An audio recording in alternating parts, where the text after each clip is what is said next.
She's a fashion blogger, model, and entrepreneur. She's amazing. The latest tips on fashion, beauty, wellness, travel, and her lifestyle. And now, here's the founder and creator of Not Basic Blonde, Olasha.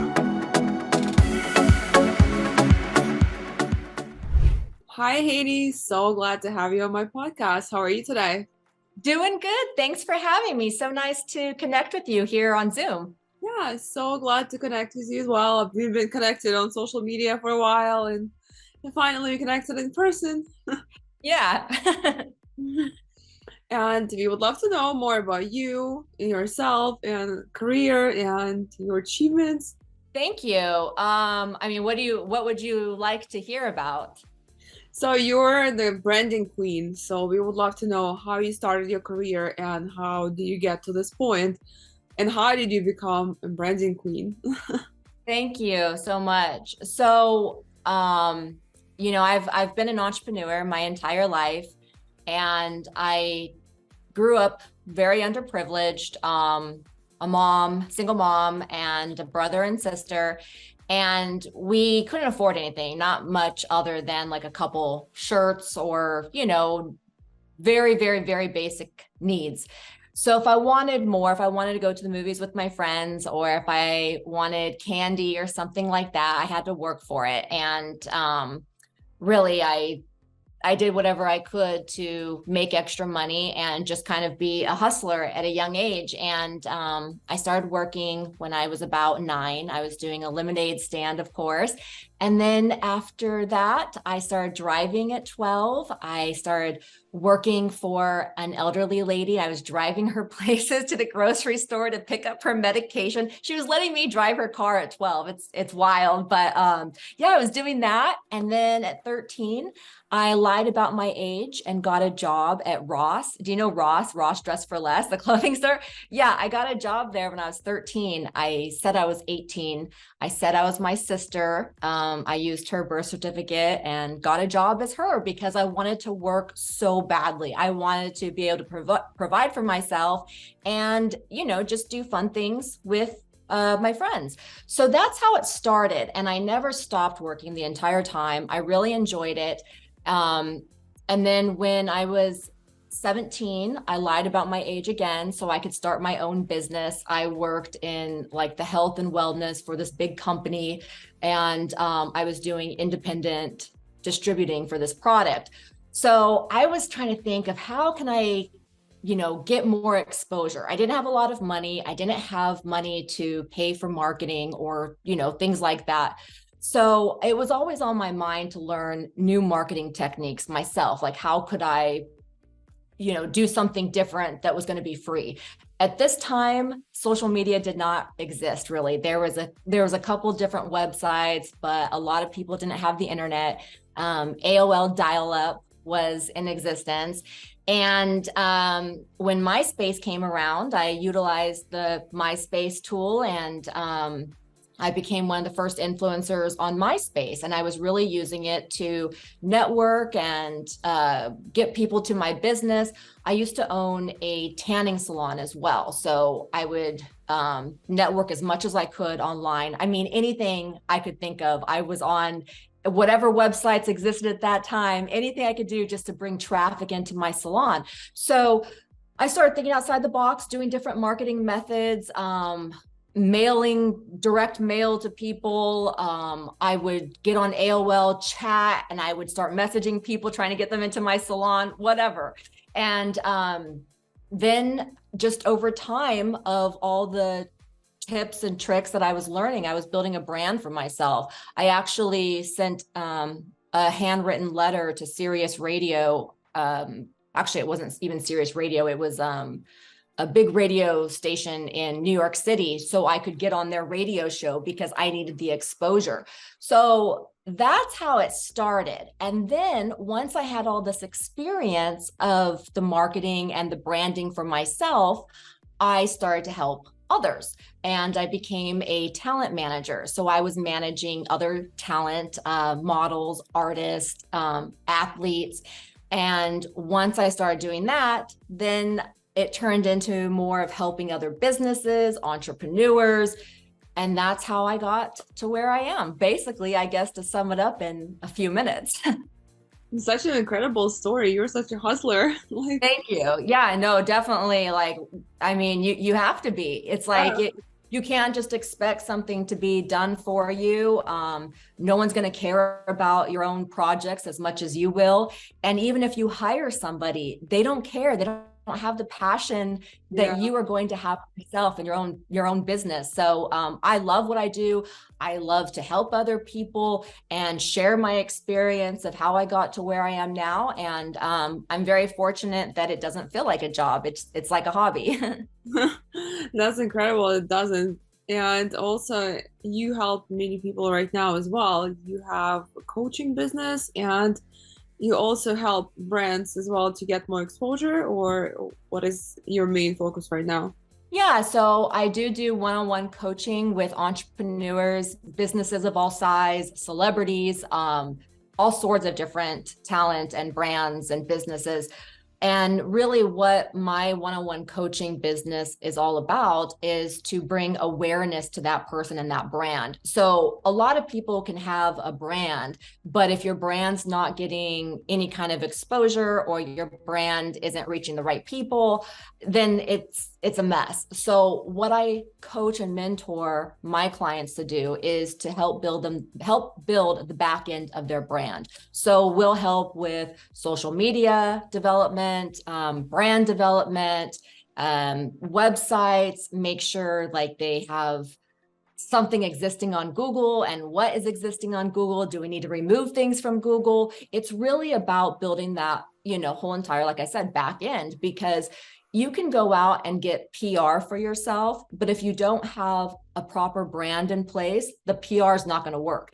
If you have a brand, but you don't have a great social media and you don't have PR, then that's not going to work. So everything needs to come together from, the websites, the PR, podcasts like this. We help clients do all of that development. That's amazing. And also, from your advice, how would you say someone can get press for free? So there's a bunch of different ways to get press for free, but I have to be honest, 99% of the press that I have, it's all because I did it myself. I didn't do it with an agent. I didn't have a manager. I didn't have anybody helping me. At the beginning of my career, which is over 20 years ago now, I had to learn everything myself. So I had to go out and track down journalists. I had to track down people that were making these publications. And that's one of the biggest tips and advice I can give somebody is if they want a particular publication, if they want it for free, then go out and chase it and contact people that work at that publication or, they're journalists. Do whatever you can. And at the end of the day, it could be a numbers game, just because you reach out to your favorite magazine or your favorite publication and they say no, it doesn't mean the next publication is going to say no. So I encourage people to just keep trying. And I've surely had a million no's before I had yeses. So that's my advice. And as you know, these kind of people that are in magazines and journalists, they get tons and tons of messages every day. But what do you have to include in subject line, or how do you catch their attention out of thousands of letters they get every day? Because they just, I guess, ignore the letters. They get so much because everyone who knows how to reach out to them and sees their information, they will reach out. So you have to stand out somehow. Of course, you have to tell your story in email and why you think you would be a great fit for such a publication. But what do you put in subject line to get their attention?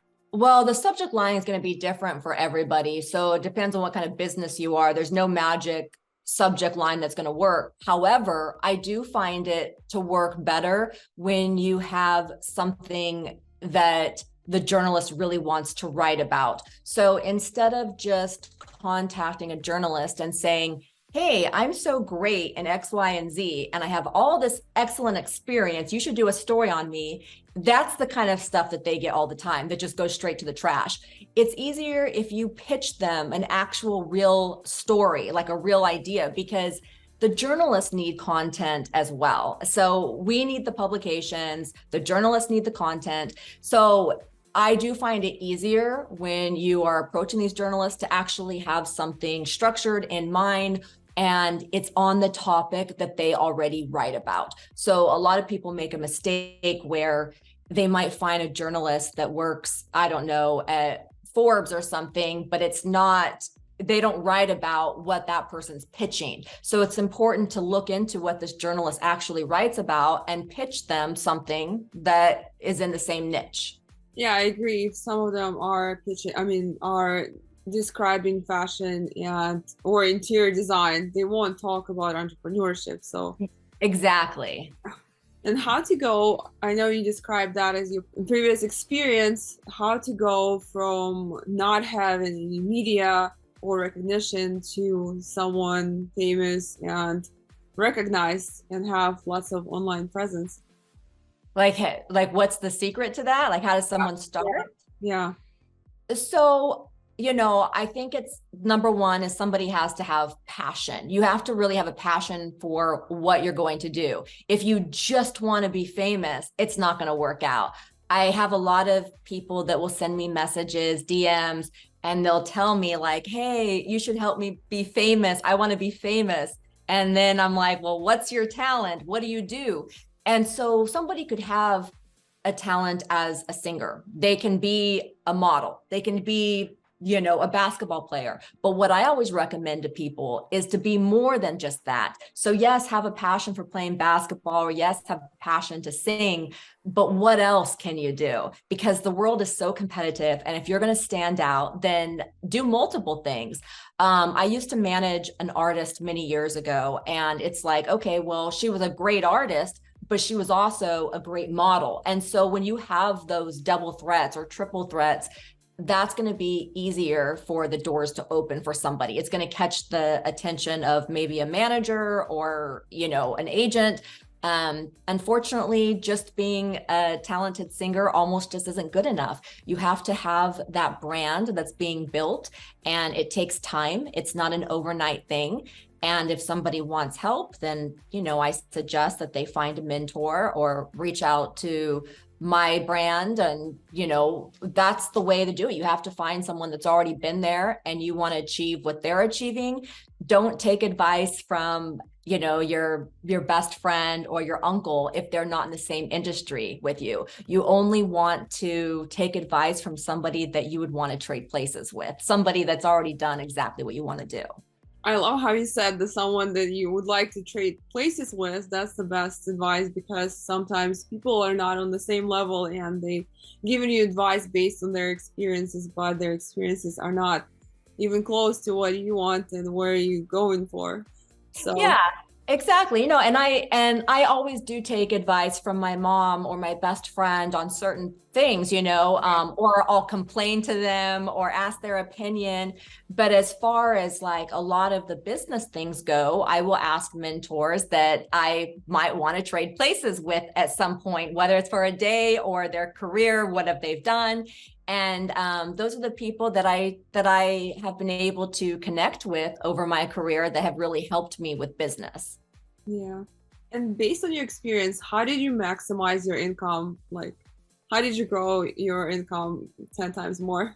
So I've done a bunch of different businesses and I have a lot of experience doing so many different things. Like I said earlier, it wasn't an overnight thing. I mean, it took me a long time to build a very solid brand and to be recognized. And I'm sure, as a woman, sometimes it's hard that people might overlook us. They might be like, oh, well, she was a model, or, maybe she doesn't understand this project. And that did happen to me when I was younger. A lot of people didn't take me serious. And I kept thinking, well, when I turned 28, people are going to take me serious. No, that didn't always happen. So I actually had to go through a lot of trial and error. I owned multiple businesses in my 20s. I also worked for Sirius Radio in my 20s. And I wrote a best-selling book with Simon & Schuster. And so I was doing all these things, and eventually people would take notice and people would listen to me and they would hear me. But I didn't have any help doing that stuff. If I would have had a mentor in my late teens or my early 20s, it would have saved me so much time and headache and heartache, and lots of money. So, it wasn't a perfect journey. When people say they were, an overnight success, we all know it's not an overnight success, that they worked really hard. So that's how my career specifically happened. I know it's different for every single entrepreneur and how they make more money. It's, everyone's different, but I have digital products. I do coaching. I have online courses. I own an online clothing boutique. So I do all these different things because I'm not going to reject money or income. So if there's something that I have a passion for and I love, I'm like, hey, let's make a business out of this and see if we can help other people. So, that's what works for me. And I love to do it. I'm very fortunate that, like I said, these things are all passions and it's so fun for me. I love that. That's amazing. How to look more powerful to your social media audience, to your followers? Yeah, that's a great question. So I think the way to build power and credibility is to have authority and be able to have exposure. So if I didn't have the, quote unquote credibility or the exposure, the publications that I have, then maybe I wouldn't be in the same position. So if you want someone to take you seriously, build a powerful social media, I do believe that publications will help a lot. Same with networking, doing podcasts, and meeting other people. Sometimes we get scared to knock on the door or to send people messages or DMs on Instagram, but it's exactly how you and I met. And people need to not be scared. They need to realize that, hey, just go for the chance. Like the worst someone's going to say is no, or just not respond. So I do believe in networking, publications, and just getting your name out as much as possible. Good Google searches, strong website, all of those things need to come together. If somebody has an amazing Instagram, and then I Google them and their Google is completely dead or, a mess, then I'm not going to take them seriously. Like a lot of people have great Instagram accounts, but then you Google them, there's nothing there. So that's the way, if you want to stand out, really, you have to build the entire package. It all goes together. Yeah, online presence is very important. And also like the more you do and the more, time goes by, more brands you work with, the more you're in this industry, you do get more press and press recognition, but some people don't realize how important it is to have that. Yeah, no, definitely. I agree because it's going to help set you aside from your competition. You want to be the no-brainer option for businesses. They want you want these customers or potential customers to choose you. And why are they going to choose you? What makes you better than everybody else? You have to have great customer service. You have to have a great product or a service that somebody really wants. And you have to have exposure because unfortunately, many times, brands don't get the exposure that they may deserve, and then they end up going out of business. Yeah, I completely agree with you on this one. And how to actually make people to open their DMs. Like you mentioned, you DM someone and you try to connect and it just goes to spam and they never open it. So how do you actually make them to open it? Well, I know it's hard. I wish I could make everybody open DMs, but I will say that obviously being verified helps a lot because you have a blue check mark by your name. So that helps get the DMs opened a lot. And I know now in several countries now you can buy a blue check mark, which still also helps. Obviously there's a lot more verified accounts out there than there were before, but it still stands out. So having a blue check mark, yes, definitely going to help. I also, if I send a DM and it's really important, then I might also leave them a comment saying, oh, hey, I love this. I don't always say, hey, check your DMs, because a lot of spam people say that. And when you hear somebody say, oh, hey, check your DMs in the comments, I instantly think someone's trying to sell me something. So I just ignore it anyways. But I might like their stuff and leave them a genuine comment like, oh, hey, beautiful family, or love your new business. And just by doing that, they're going to go to my page and check out who I am. And if there is any kind of connection, maybe they hit that message button and they already see I messaged them first. But there's really no secret way to get the DMs open other than to build authority for yourself. A lot of times things do go in the request folder, but people still see it. They're just choosing to ignore it because maybe the brand presence isn't strong enough. So build a strong brand and a strong presence online, and I guarantee you'll get more DMs opened. Yeah, that's a great advice. Yeah, because everyone sees the DMs, and but not everyone chooses to answer because they don't think it's important enough. And like you mentioned, if your social media profile is lacking some actual branding and recognition, then yeah, it just decreases the chances. Yeah, exactly. I mean, I message people all day long. I mean, I really do. I'm very active on my social media and I will respond to people all day long. But if like I get a DM from somebody that has 3 pictures and their profile default photo is a picture of a car and they're like, hey girl, make me famous. I just like delete because it's a waste of my time and it's going to be a waste of their time for me even to respond to them because it's never going to work in a million years. Like build the strongest presence online that you can because social media is not going anywhere. Online's not going anywhere. It's here forever. So we got to try to maximize it and make it the best we can. Yeah, even when I do my Instagram coaching with others too, I always tell them, they were like, well, how do you grow your Instagram? I was like, well, reply to your comments. People commenting on your posts, try to interact with them and go and comment on theirs because they will see it, their followers will see it, they will check your profile and both sides will check your profile. So you will get more people seeing your profile and that's how you gain followers too. It's true. Absolutely. I agree. Yeah, you have to be active on social media. You have to genuinely like other people's content, genuinely leave comments, respond to your own comments. I mean, how cool does someone think they are to just never reply to any of their comments? Or, it's just not a good business practice. So I agree with you and what your tips that you're teaching others to do, because that is really a great way to grow. I agree. And I'm like not sure about brands who work with some influencers, content creators who have huge following and they don't have many comments on their posts at all. And they don't care. It's like, they think they're getting exposure they're thinking they are getting. I don't think so. No. Yeah, their traffic will be really, really low. And if they don't care, then they don't care. But some people like myself or yourself, like we take it very, very seriously. And I will watch other people's Insta stories. I will interact with them. I mean, I'm really deep into this. I've been an influencer for 20 years. So like, I'm not about to stop now. I mean, I just love it. How do you manage your time that you have time for everything? Because it's very time consuming. Oh my gosh, it really is so time consuming.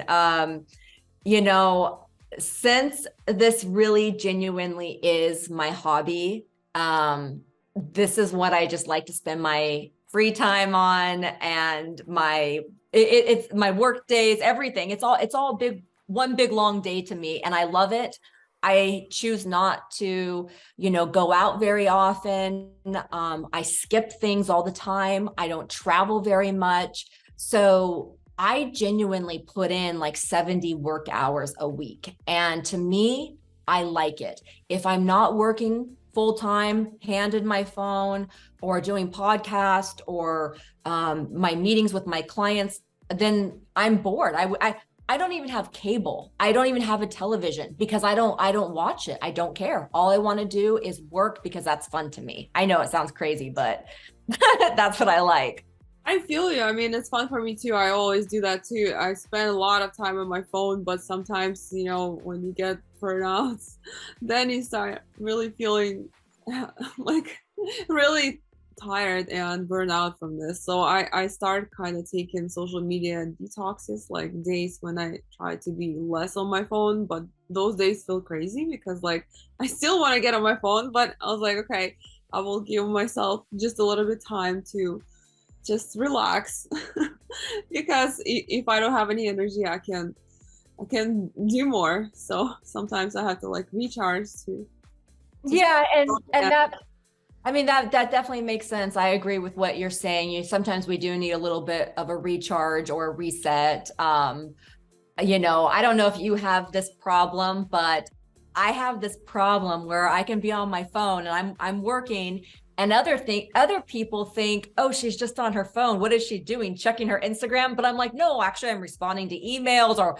things can't wait. Oh, I have a client overseas that's waiting for me. So yeah, people don't know that I'm actually genuinely working. Does that happen to you sometimes? They think that you're being rude, but you have to respond to an email. They think you're liking photos on Instagram. Yeah, it's like when you go with a friend to lunch, and lunch is like busiest time because it's like when everybody posts and everybody starts to responding, and it's a crazy time. And like, here's my phone, but I still want to have lunch, and it's like I can be fully present sometimes.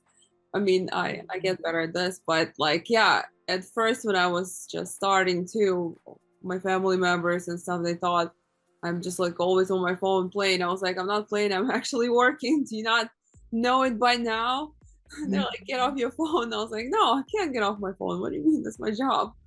Yeah, exactly. A lot of people, they might not still understand that, yeah, we're not playing a game, or I'm not just liking photos. I'm not doing nothing. But yeah, it's still fun to me. And I'm fortunate that I was able to choose my own career path. So I made up my mind. I was like, okay, well, I'm going to, work hard. I'm going to get exposure. I'm going to make people listen to me. I'm not going to take no for an answer. And yeah, it took a long time, but I'm fortunate that I'm able to be here now and talking to you too. Yeah, that's amazing. I'm glad for all your success. How to actually stand out from your competitors? So standing out from your competitors is the one thing you should do. You should have a great service or product. So whatever your quote unquote competition is doing, or people that are similar to you, try to be better by taking what is already like a popular service. So like, let's say, for example, you don't have to reinvent the wheel. If there's something that's already working for your competitors, don't try to come up with some great, huge, brand new idea. Like, stick to the plan a little bit and just make it your own. So provide a similar service, but just make it a little bit better and be personable with people. If you actually are genuine and personable, you'll make more money. You'll stand out just by being real. Sometimes people may not know me, and then they get to talk to me and they're like, oh, wow, you're so down to earth, or you're, level headed. Or I'm like, of course, what'd you think I was going to be? But I make more money and I stand out from my competition by having that, I guess, personality, or I don't know how else to say it, but yeah, it definitely helps me make more money and stand out, just being genuine and being myself. Yeah, being authentic, that always helps. And it's always kind of like, when you share with your audience, with your followers, with your customers, a little bit more, like kind of you giving them a little bit more personal touch, then it's like you definitely stand out right away from your competition.